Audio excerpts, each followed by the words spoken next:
80 days after transplanting ng hybrid. Ito na po. Ayan. Medyo hindi naman ang lumabas.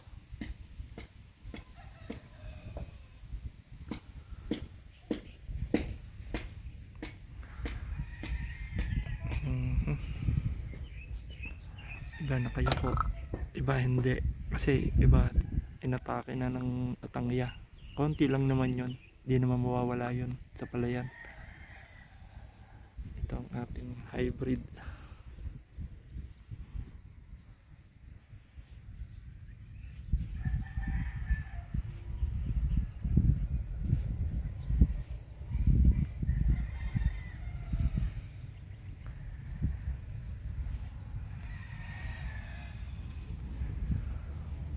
Mga 90% na ng ating palayan ay marami nang naihinog.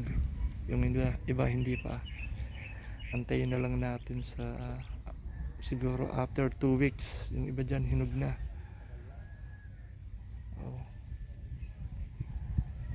Binilang natin yung ibang uhay dito.